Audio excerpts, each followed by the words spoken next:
Thank you very much. What we've been hearing is how the system actually works right now. And I want to emphasize we have a world food system. It's based on large multinational companies. It's based on private profits. It's based on a very, very low measure of international transfers to help poor people, sometimes none at all. It's based on extreme irresponsibility of powerful countries with regard to the environment. And it's based on a radical denial of rights of poor people, as we just heard.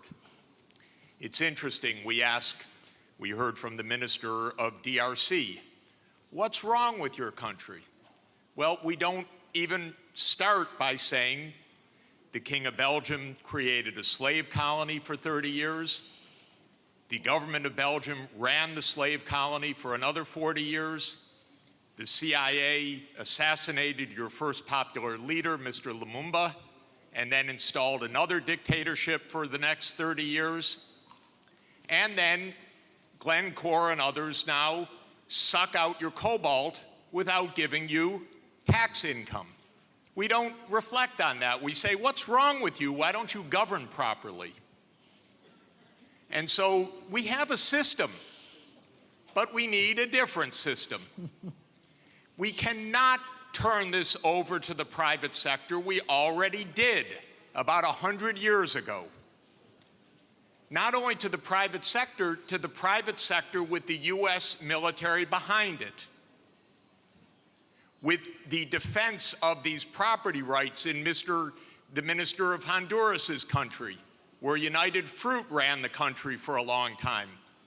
And their attorney was the foreign minister of the United States, Secretary Dulles, and his brother was the head of the CIA, and overthrew the next door neighbor, Mr. Arbenz, to make sure that United Fruit could have its property.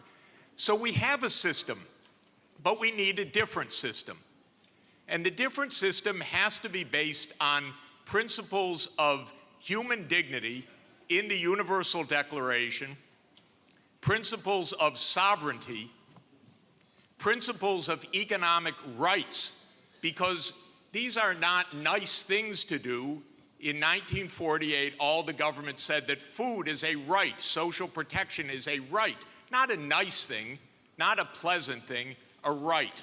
That was 73 years ago. The SDGs are nothing more than our generation's attempt to honor the Universal Declaration of Human Rights. I come from a country that not only doesn't care about the world's poor, it doesn't even care about its own poor. 1 in 7 Americans is hungry right now. And they don't care. I mean, the poor people care, but one political party, all it cares about is cutting taxes for the rich and filibustering any solution. So we're in a world that's really tough. The private sector's not going to solve this problem. I'm sorry to say to all of the private sector leaders, behave, pay your taxes, follow the rules. That's what you should do.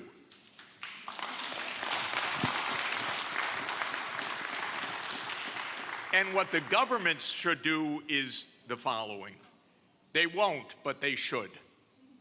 First, the G20 should become the G21 by inviting systemically the chairperson of the African Union and the African Union to be the 21st country. The European Union is a member of the G20 as the EU. If you add the AU as the 21st for the G21, you add 1.4 billion people to representation at that crucial event. That will change decisively the discussion, because 1.4 billion people are not at the table for finance right now, and they need to be. So my first recommendation is the G21. I love the G20. Add one seat, 1.4 billion people with the AU represented. Second, we need a order of magnitude change of development finance. The rich countries just borrowed $17 trillion for COVID. The poor countries, nothing. Because the rich countries can borrow at 0, and the poor countries pay 5 or 10% coupon rates or have no access at all. So the world exposed its grotesque inequality this past year and a half. Rich countries didn't say, we tighten our belts, why don't you? My country spent $7 trillion of emergency funding, not 1 penny for anybody else, by the way. $7 trillion, it didn't even cross the imagination of the US Congress to include a few crumbs for the rest of the world. But the poor countries cannot borrow. That's what we should have heard from the World Bank. I didn't hear that from the World Bank. I didn't hear real numbers. Real numbers are in trillions right now because the world economy is $100 trillion a year. But we don't talk about real numbers. But my job, all I know in this world is long division.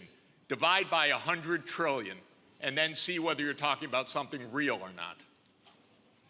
So that's the second thing. We need massively to increase the lending and borrowing capacity of poor countries at near 0 interest rates like the rich countries have.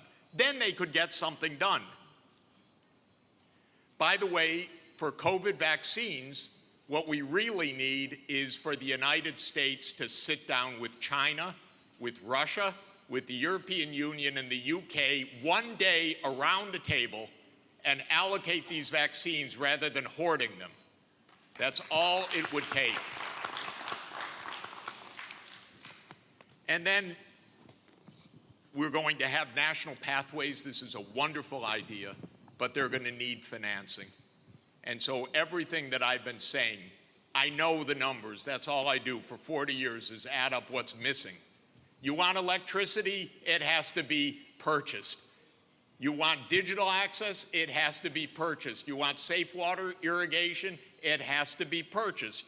This is what I do for a living, is add up these numbers and then find out that then somebody makes up something and names 1/100th of what's really needed. It's not even hard. By the way, the IMF has done wonderful studies in the last 2 years showing that we have a financing gap of about $400 to $500 billion a year for the basics for the SDGs. They show the gap, but nobody comes up with the number, the solution, which wouldn't be so hard because that's just not a big number. It's 0.5 of 1% of world output. So if we really care, we wouldn't have the G7 saying, we love education, therefore we're going to give $3 billion for education. That's what they said at the summit. But what UNESCO has shown is that you need at least $30 billion a year, minimum. But nobody looks at numbers. They just make up nice check the box. So we need the real numbers of finance to back the national pathways. The final thing is we need the UN as the core and central institution of this world, period. Because this is the only way we're going to have a civilized world, is a strong UN. And it cannot be that the whole UN budget is less than my neighborhood's budget in New York. The UN core budget this year is $3 billion. New York City's budget is $100 billion. And then we say, why don't things work well? Because the rich are hoarding everything. Final point, rather than our 3 billionaires going in space, well, they could go into space and stay there and leave their money behind. That would be one idea. But another idea is we have 2,775 billionaires on the current list. Their combined net worth, 2,700, is $13.1 trillion. Now, I have it on good authority, you don't need more than $1 billion to be comfortable. But they have an excess of $11 trillion over just the $1 billion. So we should be taxing that and having a civilized world. Thank you.